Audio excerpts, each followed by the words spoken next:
El Pozo de la Eternidad, capítulo 24.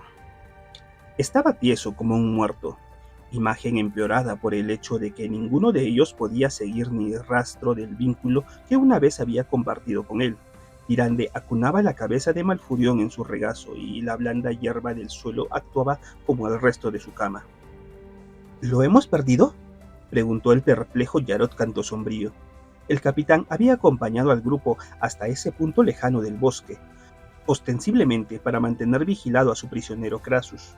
No había intervenido en la magia, pero había acabado montando guardia cuando la situación lo había requerido. Había pasado de ser un reticente añadido a un compañero preocupado, aunque seguía sin entender del todo lo que pasaba. «No», exclamó secamente Tirande. «No puede ser», añadió en un tono menos hosco. «No huele a muerto», dijo Corialstras con su voz estruendosa. Yarod Cantosombrío miraba de soslayo cada vez que Corialstras hablaba. Todavía no se había acostumbrado a la presencia del dragón rojo. Puede que aquello en otro momento hubiera divertido a Tirande, pero no en las presentes circunstancias. Ella, por su parte, había aceptado enseguida al Leviatán, en especial porque sentía una relación oculta entre Corialstras y Crassus. Casi parecían hermanos gemelos. Pensar en gemelos le hizo bajar la mirada hacia Malfurión.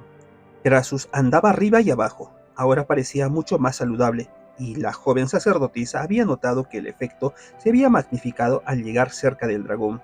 Por desgracia, aquella buena salud no servía de nada a la pálida figura en aquellos momentos, ya que parecía tan preocupado como ella por Malfurión, aunque claramente Crassus nunca lo había visto antes de encontrárselo en el templo. Brox estaba arrodillado frente a Tirande, con el hacha junto a su exánime amigo. El orco tenía la cabeza hundida en el pecho y murmuraba algo que sonaba como una oración. «La zona estaba cargada de poderosas energías mágicas», murmuraba Crassus para sí mismo. «Podrían haber dispersado partes de su forma onírica hasta los 4 confines del mundo. Podría ser capaz de recuperarse, pero las posibilidades son...». El capitán Cantosombrío recorrió a los demás con la mirada. «Perdón por la pregunta impertinente, pero ¿consiguió al menos lo que pretendía?». La figura encapuchada se volvió hacia él con expresión seria. «Al final lo logró. Rezo para que sea suficiente». «Dejad de hablar así», insistió Tirande. Se limpió una lágrima del ojo y luego levantó la vista al cielo iluminado por el sol. A pesar del brillo, no apartó la mirada. «Elun, Madre Luna, perdona a esta servidora por perturbar tu descanso. No tengo el atrevimiento de pedir que nos lo devuelvas, pero al menos mándanos una señal de su destino». Pero ninguna luz gloriosa brilló sobre Malfurión.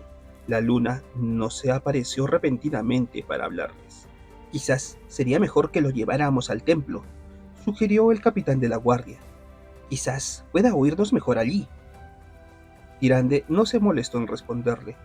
Crassus se detuvo, miró fijamente al sur, donde el bosque se hacía más denso. Entrecerró los ojos y apretó los labios de frustración. «Sé que estás ahí, y yo sé lo que tú eres», contestó una voz atronadora. Los árboles más cercanos se fusionaron repentinamente y formaron una figura con el cuerpo parecido al de un ciervo gigante, pero cuyo pecho, brazos y rostro eran más parecidos a los de Tirande y Yarod Cantosombrío. Cenarius avanzó hacia el grupo con los puños apretados. Él y Crassus se miraron a los ojos durante un instante, y luego ambos inclinaron la cabeza en señal de respeto.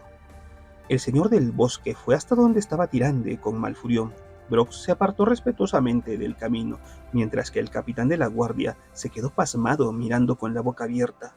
«Hija de mi querida Elun, tus lágrimas tocan el cielo y la tierra». «Lloro por él, mi señor, uno a quien tú también amas». Cenarius asintió. Inclinó las patas delanteras como arrodillándose y tocó suavemente la frente de Malfurión. «Es como un hijo para mí, y por eso me alegro de que tenga a alguien que lo quiera tanto como tú». Hemos sido amigos desde niños». El señor del bosque soltó una risita, un sonido que atrajo a pájaros cantores y provocó una refrescante brisa que acarició las mejillas de todo el grupo. «Sí, He oído tus oraciones a la querida Lun, las que han sido una voz alta y las que no. Tirande no ocultó su azoramiento. Pero todas mis plegarias han sido para nada. La expresión del semidios evidenció una sincera perplejidad. ¿Eso pensabas? ¿Y para qué vendría entonces yo? Los otros se quedaron helados. La novicia negó con la cabeza. No entiendo. Porque todavía eres joven. Espera llegar a mi edad. Y con eso, Cenarius abrió la mano izquierda. Una luz esmeralda brotó de la palma. Se quedó flotando a pocos centímetros de altura, como si se estuviera orientando. El semidios se incorporó para observar a su estudiante. Viajaba por el sueño Esmeralda en busca de respuestas a nuestras terribles preguntas. Buscaba qué se podía hacer con esos seguidores de la muerte. Una dulce sonrisa cruzó su rostro. E imagina mi sorpresa cuando me encontré con un conocido a la deriva, muy aturdido y confundido. Ni siquiera se conocía a sí mismo, y mucho menos a mí. Y a la vez que Cenarius acababa, la luz flotó hasta Malfurión y se hundió inofensivamente en su cabeza. Los ojos del elfo nocturno se abrieron. ¡Malfurión! La voz de Tirande fue la primera cosa que percibió Malfurión, y se aferró a ella para usarla como salvavidas. Se hizo del abismo de la inconsciencia hacia una luz brillante y reconfortante. Y cuando abrió los ojos fue a ver a Tirande bajo el sol de la mañana. Sorprendentemente, la luz diurna no le molestaba e incluso pensó que le permitía ver a una Tirande tan bella que al principio no podía creérselo. Casi se lo dijo, pero la presencia de los demás hizo que decidiera guardarse sus sentimientos. Se conformó con cogerla de la mano y saludar a los demás. ¡El escudo! Su voz sonaba como la de una rana. ¿Ha desaparecido? Respondió una figura que no era un elfo nocturno. Malfurión pensó que seguramente sería Krasus. Por ahora, la Legión de Fuego ha sido contenida, al menos en un sitio. Malfurión asintió. Sabía que la guerra no había acabado, que su gente aún se enfrentaba a la aniquilación, pero eso no desvirtuaba el triunfo de anoche. A pesar de todo, aún había esperanza. Nos enfrentaremos a ellos, prometió Tirande. Salvaremos nuestro mundo. Pueden ser derrotados, afirmó Brox, mientras agitaba con orgullo el hacha que el joven druida había ayudado a crear. Eso lo sé. Krasus se mantuvo pragmático. Pueden, pero necesitaremos más ayuda. Necesitaremos a los dragones. Necesitaréis más que los dragones, bramó Cenarius. Y yo me encargo de eso. Se apartó de los demás, pero le dedicó una última sonrisa a Malfurión. Me enorgulleces, Mitero-san, mi digno estudiante. Gracias, Sando. Observó cómo el semidios volvía a fundirse con los árboles. ¿Volvemos ya a Suramar?, preguntó una figura vestida con un uniforme de capitán de la guardia. Malfurión no lo conocía, pero suponía que los demás tendrían una razón para que estuviera allí. Sí, dijo Krasus. Volvemos a Suramar. Malfurión se puso en pie con ayuda de Tirande, pero por poco tiempo. El portal por el que entraban los demonios está destruido, pero a diferencia del escudo, los nobles pueden reconstruirlo fácilmente. Me temo que vendrán más. Nadie lo discutió, aunque a él le hubiese gustado que lo hicieran. Malfurión miró en dirección a Sin-Azari. Un mal terrible había venido a su tierra, uno que había que detener antes de que pudiera arrasarlo todo a su paso.